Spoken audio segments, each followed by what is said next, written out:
हाँ जी स्टूडेंट, तो स्वागत है आपका हमारे चैनल शावर स्टडी स्पोर्ट पर। जैसे कि आपको पता है कि हमने अपनी मैट्रिक सीरीज स्टार्ट कर रखी है, ठीक है। तो आज है हमारी थर्ड वीडियो।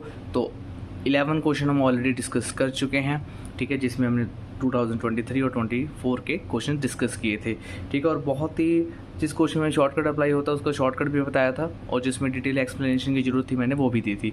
तो उस दोनों वीडियो का लिंक, प्लेलिस्ट का ही लिंक दे दूंगा माई बटन पे, तो आप जाके पहले उन दोनों वीडियोस को जरूर देखिएगा, तब ये आपको आगे वाली सीरीज़ देखने में और मज़ा आएगा, ठीक है। अभी तो शुरुआत है, बहुत सारे इसके पार्ट्स लाने वाला हूँ, जितने भी एक भी क्वेश्चन नहीं छोड़ूंगा।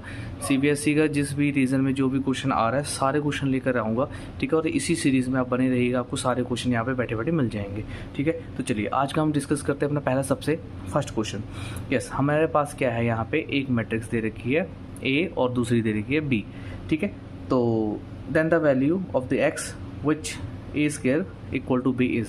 अब हमने एक कंडीशन दे दिया, उसके बाद बोल रहे हैं कि तब आप मुझे x की वैल्यू बताओ। कंडीशन के अकॉर्डिंग देखो हमारे पास क्या है, ए स्क्वायर इक्वल टू बी, मतलब पहले मुझे a का स्क्वायर करना पड़ेगा, ठीक है। मतलब a मैट्रिक्स को दो बार ही मल्टीप्लाई करना होगा, ठीक है।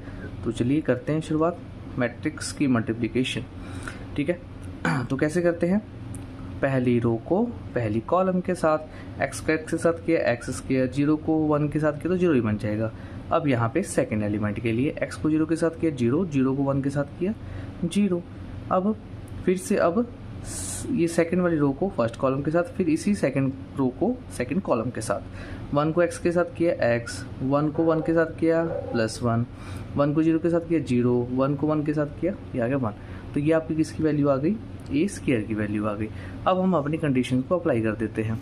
अब हमारी कंडीशन क्या कह रही है, उसमें बी को प्लस करें, सॉरी इक्वल रखना है, ठीक है। तो इसको किसके इक्वल रखना है हमने, according to condition x square x +1 0 1 और इक्वल टू बी की वैल्यू क्या है 4 -1 0 1। अब ये दोनों मैट्रिक्स इक्वल है तो आप कंपेयर करके वैल्यू निकाल सकते हो, इसमें तो आप एक्सपर्ट हो।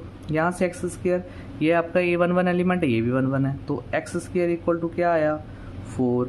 अब इसको यहाँ पे स्क्वायर है तो एक्स की दो वैल्यूज आएंगी, एक प्लस में एक माइनस में, तो एक्स की वैल्यू आ गई हमारे पास +-2। अब देखिए यहाँ से मैं अगर कंपेयर करूँ, जो मेरा 2 1 एलिमेंट है यहाँ पे और 2 1 एलिमेंट यहाँ पे -1 है, तो इसको कंपेयर करूँ तो x +1 इक्वल टू -1 आ रहा है, ठीक है। इसको आगे सॉल्व करेंगे तो -1 इधर आएगा तो कितना बन गया x इक्वल टू -2। अब यहाँ से मेरे पास x की वैल्यू सिर्फ -2 आ रही है, यहाँ पे +-2 आ रही है, तो दोनों का जो कॉमन आंसर होगा ना हम हमेशा वही काउंट करेंगे, ठीक है। तो यहाँ पे दोनों में कॉमन क्या आ रहा है -2, तो -2 ही हमारा क्या होगा राइट ऑप्शन। अब कुछ बच्चे ना बस यहीं तक सॉल्व करेंगे, और ऑप्शन में देखो CBSE वाले बड़े चतुर चालाक होते हैं बेटा। देखो 2 और -2 दोनों दे रखा है, तो जल्दी जल्दी में प्रेशर तो और पहले से ही होता है ना एग्जाम में, बच्चों को जितना मर्जी आता हो, प्रेशर से जब आता है ना एग्जाम तो उसमें प्रेशर थोड़ा हल्का बहुत आई है, तो उसमें यही गलतियाँ होती ज़्यादातर, फिर बाद में आके पता चलता ओहो गलत कर दिया। चलो अब बढ़ते हैं हमारे नेक्स्ट क्वेश्चन की तरफ। नेक्स्ट क्वेश्चन हमारा क्या है, ए मैट्रिक्स दे रखी है और उसके बाद 3 identity plus 4a, second bracket में 3 आइडेंटिटी फिर से 4a matrix equal to x square I दे रखे हैं, then the value of X, यहाँ भी हमने एक्स की वैल्यू फाइंड करनी है। अच्छा ये ए की वैल्यू हमें यूज़ करें, अब पता इसको आप सब्जेक्टिव में पता कैसे करोगे क्वेश्चन को, पहले आप आइडेंटिटी मैट्रिक्स इसी ऑर्डर की लेट करोगे जो कि आप 2/2 की लोगे, फिर ए की वैल्यू यहाँ पुट करोगे, फिर सेम एज, फिर यहाँ पे आप प्लस करके आपके पास एक मैट्रिक्स बनेगी, फिर इसको प्लस करोगे फिर मैट्रिक्स बनेगी, फिर दोनों को प्रोडक्ट करोगे, दोनों को प्रोडक्ट करने के बाद फिर आप वहाँ से क्या निकालोगे, एक्स की वैल्यू निकालोगे, इसको इक्वल जो इसमें भी वैल्यू रखोगे, फिर कंपेयर करोगे, देन आपका सब्जेक्टिव क्वेश्चन ही बनेगा। पर ऑब्जेक्टिव में क्या करना, आप इसी को उठाओ, देखो बहुत ही शानदार है, जैसे हम ना बचपन में सॉल्व करते थे ना बस वैसे ही करेंगे यहाँ भी, ठीक है। ऐसे लगेगा जैसे ना हम 6th क्लास का या 7th क्लास का मैथ कर रहे हैं, ऐसे पढ़ाऊंगा मैं आपको, ठीक है। देखिए क्या करते थे पहले बताओ मुझे आप, इसको इसके साथ मल्टीप्लाई, इसको इसके साथ मल्टीप्लाई, ये करते थे ना, आप यही सोच के चलो अभी, ठीक है। अब क्या करोगे, 3i को किससे करना है, ठीक है, 3i के साथ, उसके बाद 3i को किससे करेंगे, 12i ए करेंगे, ठीक है। उसके बाद आपका क्या आएगा, फिर 4 को करोगे कितना आएगा 12ai, फिर करोगे -16, कितना आएगा 16a इंटू ए। अब ये x square I as it is आगे ना बचपन की आप, ठीक है। ये क्या बन गया आएगा, अच्छा आइडेंटिटी मैट्रिक्स को आइडेंटिटी मैट्रिक्स से मल्टीप्लाई करोगे क्या आएगा बताना। ये तो बड़ी कॉमन सी चीज़ है, होप आपको ये सब पता होगा। जब आइडेंटिटी मैट्रिक्स को आइडेंटिटी मैट्रिक्स से मल्टीप्लाई करोगे तो आपका आइडेंटिटी मैट्रिक्स ही बनती है अगेन। तो इसीलिए जब आई से आई मल्टीप्लाई होगा तो क्या बनेगा, आइडेंटिटी मैट्रिक्स ही बनेगा। और 3 को 3 से करोगे वो कितना बन जाएगा 9, यहाँ पे वो साथ में क्या आ गया आई।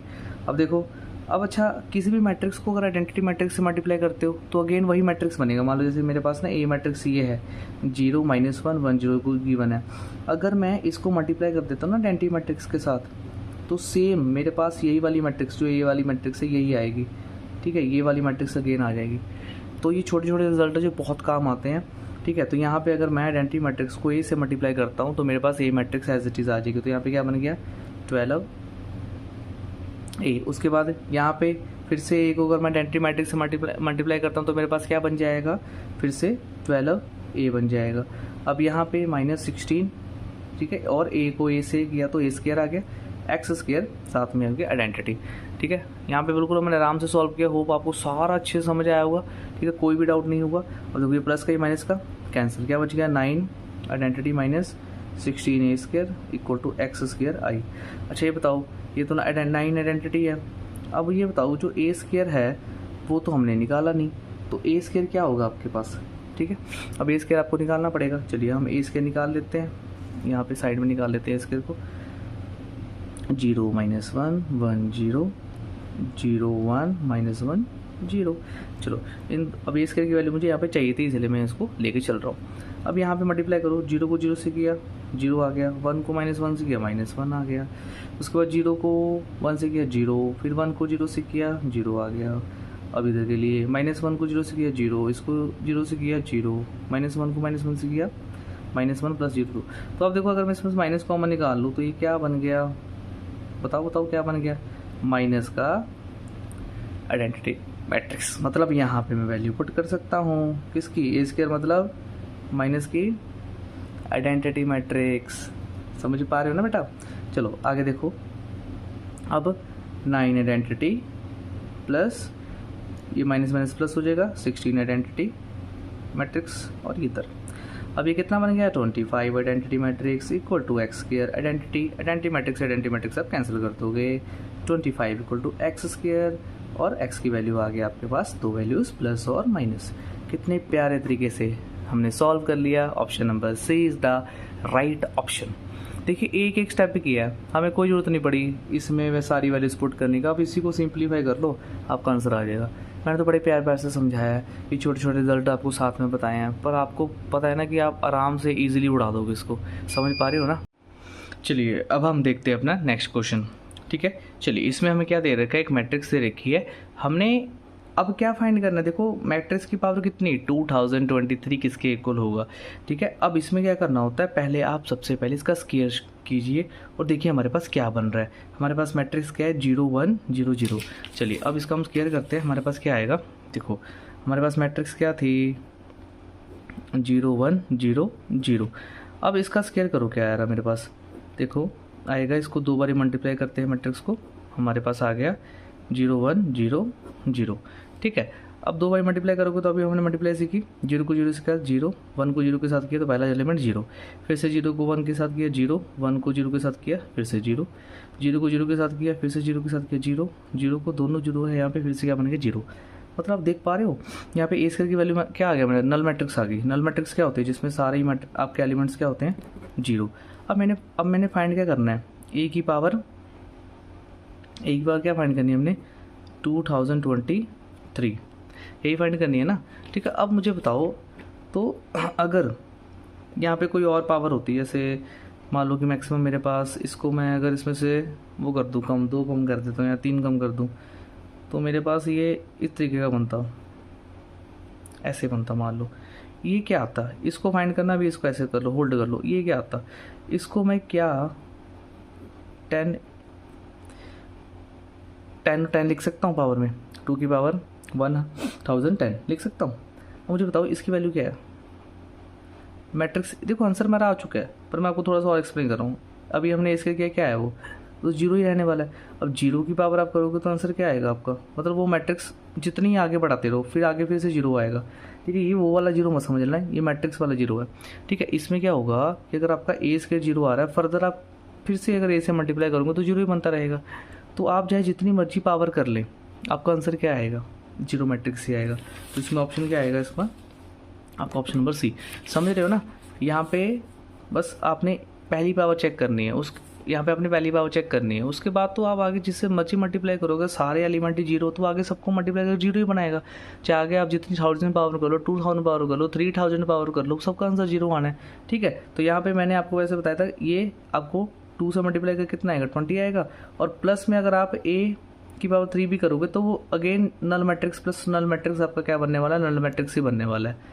ठीक है, समझ आएगा। चलिए अब बढ़ते हैं नेक्स्ट क्वेश्चन की तरफ। अब हमारे पास क्या है, A is a square matrix, A square equal to A दे रखा है, then A plus A matrix I plus A का होल स्क्वायर इक्वल टू -3 ये दिया हुआ है। ठीक है, अब देखो यहाँ पे हमारे पास ये चीज़ दिया हुआ है, हमने पूछा है कि किसके इक्वल दिया हुआ है, ये उन्होंने पूछा हमसे, बस ये कंडीशन दे दी कि ए स्क्वायर इक्वल टू ए है। अब देखना ध्यान से, अब हमने ना इसी को सॉल्व करना है, कोई वैल्यू पुट करने की जरूरत नहीं है, आराम से हम आइडेंटिटी प्लस ए को सॉल्व करेंगे, आगे आपके पास आंसर आ जाएगा सारा। देखिए हमारे पास जो गिवन है पहले लिखी है उसको, बस हम इसको देखना है कि किसके इक्वल आ रहा है। अगर ये पावर 2 है तो क्या मैं इसको 2 बार लिख सकता हूँ, आइडेंटिटी प्लस ए मैट्रिक्स लिख सकता हूँ। अभी मैंने बताया था बचपन वाला स्टेप, आई को आई से करो, आई को ए से करो, आई को आई से किया, प्लस फिर आई को ए से किया, प्लस ए को आई से किया, प्लस ए को ए से किया, -3 एज इट इज़। समझ आया यहाँ तक। अच्छा, आइडेंटिटी को आइडेंटिटी मैट्रिक्स से मल्टीप्लाई करोगे तो आइडेंटिटी ही आएगा। ठीक है, अब ए को आइडेंटिटी मैट्रिक्स से मल्टीप्लाई करोगे तो ए मैट्रिक्स ही आएगा, ए को फिर से आइडेंटिटी मैट्रिक्स से करोगे ए ही आएगा, ए को ए से करोगे तो ए स्क्वायर आएगा, -3 है। आइडेंटिटी मैट्रिक्स प्लस ए स्क्वायर क्या गिवन है, ए गिवन है, तो पुट कर दो यहाँ पे -3 है। ठीक है, 3 टाइम्स बन गया ना, ए प्लस ए कितना बन गया, 3 टाइम्स ए, -3 है, कटिंग करके क्या बच गया, सिर्फ आइडेंटिटी बच गई। यही आपका ऑप्शन है, बस सिंप्लीफाई करना था। मैं तो इसको बोलूँगा कि ये 6th और 7th क्लास का क्वेश्चन है, बस 6th और 7th को ही मानूंगा। मैंने क्या किया, कुछ ब्रैकेट ही तो सॉल्व किया है। चलिए अब हम बढ़ते हैं नेक्स्ट क्वेश्चन की तरफ। यस, इसमें आपको थोड़ा सा काम करना है, 4 ऑप्शन इसमें चेक करनी पड़ेंगी। देखिए हमें ए को मैट्रिक्स लिखी 3/3 की, तो जनरल मैट्रिक्स कैसे लिखते हैं बताओ, A11 A12 A13 2 1 2 2 2 3 3 1 3 2 3 3, ये मेरी होगी 3/3 की मैट्रिक्स। और ये हमें कंडीशन दे रखी है आई J equal to I -3j। अब उसने बोला है कि 4 ऑप्शन में से कौन सी ऑप्शन फॉल्स है। 2024 का क्वेश्चन है, पिछले वाला क्वेश्चन था 2023, ऐसे सारे क्वेश्चन 2023-24 के आज हम कर रहे हैं, पिछले वाले क्वेश्चन भी किसी न किसी ईयर में आए हुए हैं। ठीक है, तो चलिए हम देखते हैं कि इसमें से कौन सा आपका फॉल्स है। मैं सबसे पहले ना फॉर ऑप्शन ए के लिए चेक करता हूँ कि हमारे पास ये रॉन्ग है कि राइट है। अब A11 है, A11 का मतलब आई की वैल्यू 1 और जे की वैल्यू 1। A11 का मतलब क्या है, आई की वैल्यू 1 और जे इक्वल टू क्या है 1। यहाँ पे पुट करना पड़ेगा आपको कंडीशन में, ये जो कंडीशन लिखी है ना मैंने यहाँ पे पुट करो, क्या बनेगा आपके पास 1 3 × 1 1 - 3 कितना का नेगेटिव का 2 आ गया, जो कि 0 से कम बता रहा है। ये तो ट्रू है, मतलब उसने पूछा क्या, फॉल्स पूछा है, तो ये तो ट्रू है, ये तो हमारा ऑप्शन बिल्कुल सही है। अब हम नेक्स्ट ऑप्शन की तरफ देखते हैं।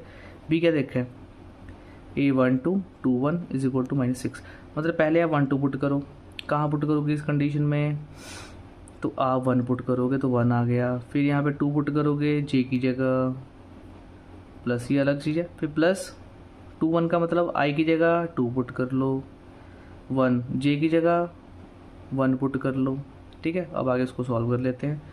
ये आ गया 1 - 6 प्लस 2 - 3, यही है ना, 1 - 6 2 - 3, तो 1 - 6 -5 प्लस 2 - 3 -1 -5 -1 कितना आ गया -6, और ये -6 के इक्वल दे रखा है, तो ये भी ट्रू हो गया। ऑप्शन बी भी हमारी सही है। अब ऑप्शन सी के लिए चेक कर लें। ऑप्शन सी क्या है कि A13 जो एलिमेंट है वो 3 1 से बड़ा है, तो इसमें पुट करो आई की जगह 1 जे की जगह 3। ठीक है, उसके बाद अब आई की जगह 3 जे की जगह 1, क्या बन गया 1 - 9 और 3 - 3 0। तो अब बताओ माइनस, जो माइनस आपका कितना आ रहा है 3 -8, क्या -8 0 से बड़ा हो सकता है? ये तो नेगेटिव है, तो यही ऑप्शन हमारी क्या है, फॉल्स। ये डी को आप चेक भी कर सकते हो, वैसे तो ये राइट ही होगा क्योंकि ये मेरा रॉन्ग मिल चुका है। 3 1 मतलब यहाँ पे 3 पुट करो, किसकी जगह, आई की जगह, और जे की जगह 1, तो 3 - 3 0, जो कि 0 दे रखा है। तो इस तरीके से ये ऐसा क्वेश्चन था जिसमें हमने 4 के 4 ऑप्शन चेक करने हैं, एक आधा क्वेश्चन आ जाता है। हाँ जी, चलिए अब देखते हैं नेक्स्ट क्वेश्चन हमारा क्या है। ए और बी हमारे पास 2 मैट्रिसेस हैं such that a b equal to b दिया हुआ है और बी ए हमें ए दिया हुआ है। देन हमने ए स्क्वायर और बी स्क्वायर हमने इसके इक्वली फाइंड करना है। तो इसका करने के बहुत तरीके हैं, ठीक है। आज का हमारा लास्ट क्वेश्चन रहेगा, बट लास्ट ये सिर्फ इस वीडियो का रहेगा। ऐसे तो हमने बहुत आगे बहुत सारे क्वेश्चन डिस्कस करने हैं, इतने सारे क्वेश्चन डिस्कस करने हैं कि अगर आप ये सीरीज़ भी कर गए ना तो आपका कोई भी क्वेश्चन एग्जाम में स्पेशली एमसीक्यू वाला गलत नहीं होगा, क्योंकि हमने कोई भी क्वेश्चन नहीं छोड़ने। अभी तो हमने सिर्फ इसका 30% कवर किया है, अभी तो बहुत क्वेश्चन आने हैं, ठीक है। फिर इस क्वेश्चन को करने के तो बहुत तरीके हैं, पहले हम देखते हैं अपने तरीके से। हमें जो गिवन है उसका यूज़ करते हैं। हमें बी ए दे रखा है ए के, तो दोनों तरफ मैं क्या कर दूंगा, multiply by A on both side. अब दोनों को मल्टीप्लाई किया तो आपके पास क्या बन गया, आपके पास बन गया ए और ए, ठीक है। मैंने क्यों किया, क्योंकि मुझे यहाँ पे ए स्क्वायर की रिक्वायर्ड थे, तो इसलिए मैंने यहाँ पे ए स्क्वायर बनाने के लिए किया, ठीक है। तो अब ध्यान से देखो, मेरे पास क्या बन गया, ए बी, इधर बन गया ए स्क्वायर। अब ए बी किसके इक्वल दे रखा है, हमें ए बी दे रखा है बी के इक्वल, तो यहाँ पे आ गया b a equal to a square. और फर्दर फिर से बी ए किसके इक्वल दे रखा है, ए के इक्वल दे रखा है, तो आपके पास ये चीज़ पहली कंडीशन तो आ गई। अब दूसरी बात करूँ तो दूसरी मैंने पहले ये वाली कंडीशन उठाई थी, अब इसको उठा लूँ, a b is equal to b. वहाँ पे मैंने बी ए के साथ मल्टीप्लाई किया था, यहाँ पे आप बी के साथ मल्टीप्लाई कर दो, ठीक है। आप यहाँ पे किसके साथ मल्टीप्लाई कर दो, बी के साथ कर दो। अब क्या बनेगा बी के साथ मल्टीप्लाई करके, इधर भी और इधर भी। अब यहाँ पे बी ए को इकट्ठा कर रहा हूँ मैं, और यहाँ पे बन गया बी स्क्वायर। बी ए किसके इक्वल दे रखा है, ए के इक्वल दे रखा है, ठीक है। और फर्दर ए बी किसके दे रखा है, बी के इक्वल दे रखा है। तो यहाँ पे मैंने ए स्क्वायर को ए के प्रूफ कर दिया, बी स्क्वायर को बी के प्रूफ कर दिया। पूछा क्या था, ए स्क्वायर प्लस बी स्क्वायर, तो ए स्क्वायर ए है और बी स्क्वायर बी है, तो ये क्या आ गया, ए प्लस बी के इक्वल आ गया। तो option number C is the right option. तो आज हमने क्वेश्चन डिस्कस किए हैं अपने, टोटल 5 क्वेश्चन डिस्कस किए हैं, जो कि बहुत ही इंपॉर्टेंट क्वेश्चन थे, कभी ना कभी आए हुए क्वेश्चन है, ठीक है। तो ऐसे हमने सारे क्वेश्चन डिस्कस करने हैं, ठीक है। प्यारा सा कमेंट जरूर करके बताइए कि आपको वीडियो कैसी लगी, ठीक है। अब मिलते हैं एक धमाकेदार शानदार नेक्स्ट वीडियो में।